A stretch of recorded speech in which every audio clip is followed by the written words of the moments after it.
غسل دینے کے بعد غسل کرنا افضل ہے۔ عبداللہ بن عمر رضی اللہ تعالی عنہما نے فرمایا، ہم میت کو غسل دیا کرتے تھے تو کوئی غسل کر لیتا تھا اور کوئی نہیں کرتا تھا۔ یہ حکم استحبابی ہے، وجوبی نہیں۔ واجب نہیں کہ غسل دینے والا غسل کرے، کر لے تو افضل ہے، نہ کرے تو گناہ نہیں۔ عائشہ رضی اللہ تعالی عنہا بیان کرتی ہیں، اگر مجھے پہلے وہ خیال آ جاتا جو بعد میں آیا تو نبی اکرم صلی اللہ علیہ وسلم کو ازواج مطہرات ہی غسل دیتی۔ خاوند اور بیوی کا باہم تعلق ایسا ہے جو کسی اور کا نہیں، اور ان کا ایک دوسرے سے جسم کے کسی حصے کا پردہ بھی نہیں، اس لیے سب سے زیادہ انہی کا حق ہے کہ ایک دوسرے کو غسل دیں۔ اس میں ان لوگوں کا رد بھی ہے جو کہتے ہیں کہ مرنے کے بعد خاوند بیوی ایک دوسرے کا نہ چہرہ دیکھ سکتے ہیں نہ ایک دوسرے کو غسل دے سکتے ہیں۔ عائشہ رضی اللہ تعالی عنہا بیان کرتی ہیں، رسول اللہ صلی اللہ علیہ وسلم بقیع سے آئے تو دیکھا میرے سر میں درد ہو رہا ہے اور میں کہہ رہی ہوں ہائے میرا سر۔ نبی اکرم صلی اللہ علیہ وسلم نے فرمایا، بلکہ عائشہ میں کہتا ہوں ہائے میرا سر۔ پھر فرمایا، تمہارا کیا نقصان ہے؟ اگر تمہاری وفات مجھ سے پہلے ہو گئی، اس صورت میں میں خود تمہارے لیے کفن دفن کا اہتمام کروں گا، تمہیں خود غسل دوں گا، خود کفن پہناؤں گا، خود تمہارا جنازہ پڑھوں گا اور خود دفن کروں گا۔ یہ واقعہ 29 صفر 11 ہجری بروز پیر کا ہے۔ یہ اس بیماری کی ابتدا تھی جس میں رسول اللہ صلی اللہ علیہ وسلم کی وفات ہوئی۔ یہ بات بھی ثابت ہوئی کہ جسمانی تکلیف کا اظہار توکل اور رضا بالقضاء کے منافی نہیں۔ یہ بات بھی ثابت ہوئی کہ خاوند اپنی بیوی کو غسل دے سکتا ہے اور کفن پہنا سکتا ہے۔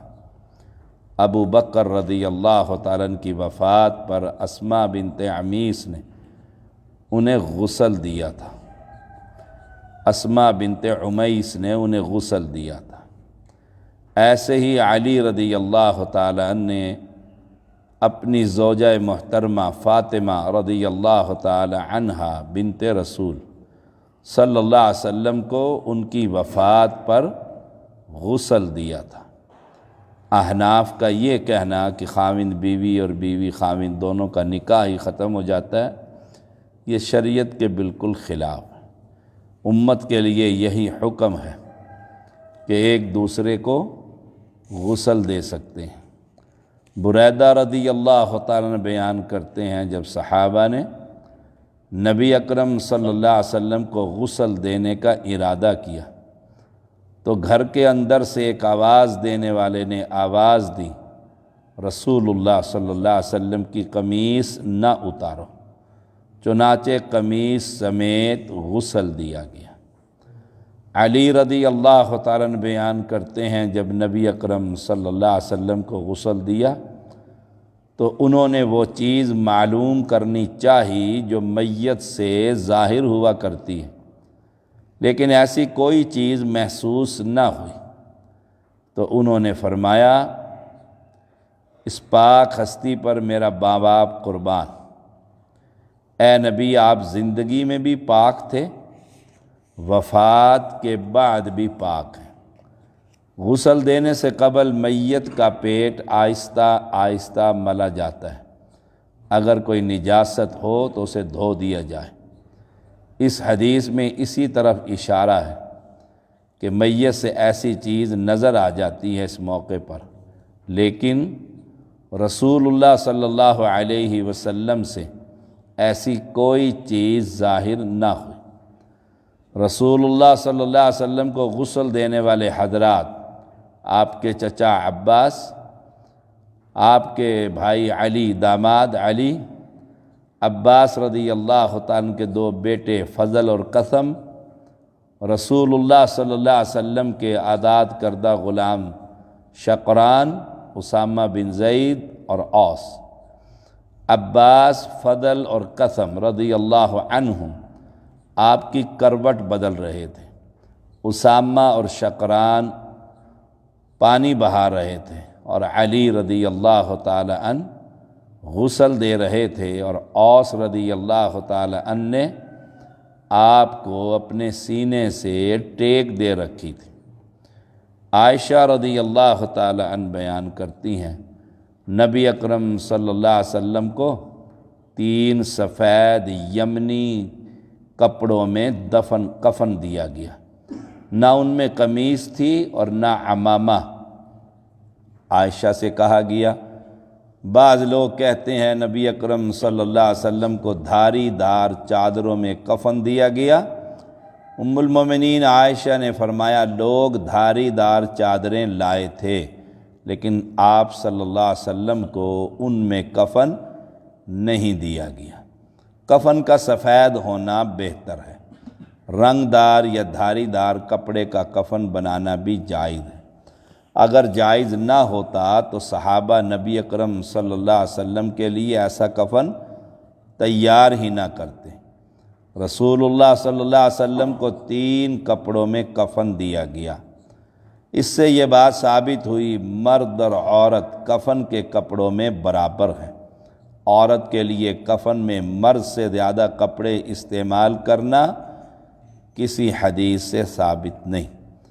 عبداللہ بن عمر رضی اللہ تعالی عنہما بیان کرتے ہیں، رسول اللہ صلی اللہ علیہ وسلم کو 3 سفید سہولی چادروں میں کفن دیا گیا۔ سہول یمن کا ایک شہر ہے، وہاں کے بنے ہوئے کپڑے سہولی کہلاتے ہیں۔ ان تمام احادیث سے یہ بات ثابت ہوئی، نبی اکرم صلی اللہ علیہ وسلم وفات پا چکے ہیں۔ جن کا یہ عقیدہ کہ نبی زندہ ہیں، ان کا عقیدہ قرآن کے بھی خلاف اور حدیث کے بھی خلاف۔